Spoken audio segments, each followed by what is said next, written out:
নিম্নচাপের চোখরাঙানি ওড়িশার কোরাপুটে প্রবল বৃষ্টিতে ব্যাপক ক্ষয়ক্ষতি হয়েছে। রাস্তাঘাট ডুবে গেছে। কোরাপুট ব্লকের বাঙালগোড়ার কাছে অস্থায়ী সেতু পুরোপুরি জলের তলায়, বন্ধ করে দেওয়া হয়েছে সেখানে যান চলাচল। সেতুর দুধারে প্রচুর গাড়ি আটকে পড়েছে। একেবারে সেই ছবি দেখতে পাচ্ছেন, কোরাপুটের ছবি। ভারী বৃষ্টিতে স্বাভাবিক জনজীবন ব্যাহত হয়েছে।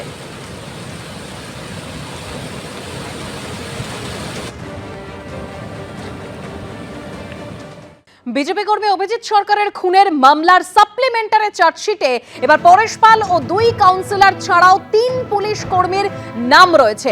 কাদের কাদের নাম রয়েছে এই সাপ্লিমেন্টারি চার্জশিটে আরো বিস্তারিত তথ্য রাখবো। প্রকাশ সিনহা রয়েছেন আমাদের প্রতিনিধি আমাদের সঙ্গে। প্রকাশ,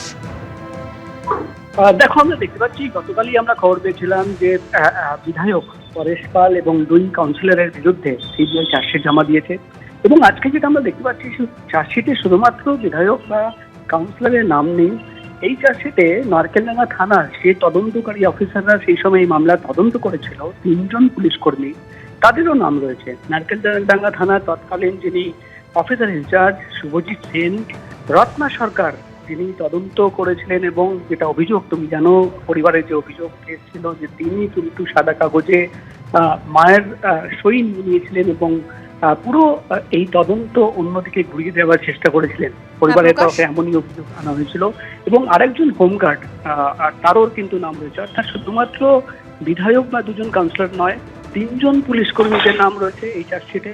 এবং আগামীকাল কোর্টের নির্দেশ প্রত্যেককে 18 জন যাদের নামে চার্জশিট হয়েছে প্রত্যেককেই কিন্তু কোর্টে গিয়ে সারেন্ডার করতে হবে, হাজিরা দিতে হবে। বা দেখার বিষয় হবে যে আগামীকাল যখন এই মামলার শুনানি হবে তখন কারা কারা গিয়ে কোর্টে হাজির হয়।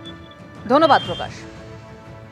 চার্জশিট হয়েছে এবং পরেশ পাল আরো 2 জন কাউন্সিলর তাদের নাম রয়েছে, এর বাইরে আরো কাদের কাদের নাম রয়েছে।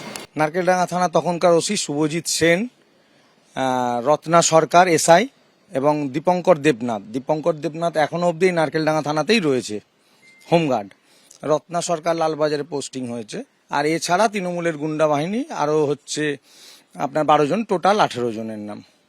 এই তো আমার বাড়ির সামনে এখানে মিটিং করেছিল, 20/4/2021 সাল ডেটটা হবে, ভোটের কয়েকদিন আগে এসে এখান থেকে বলেছিল যে বিভিন্ন রকমের ধমকি, জানে মেরে দেবে, জমদুয়ার পার করে দেবে 2 ভাইকে, আরো অনেক বক্তব্য এরা দিয়েছিল।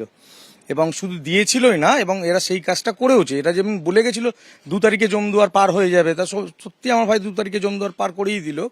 তারা যে বলেছিল যে আমাদের এখানে থাকতে দেবে না, মেরে ফেলবে, সেটা 2 তারিখে করলো।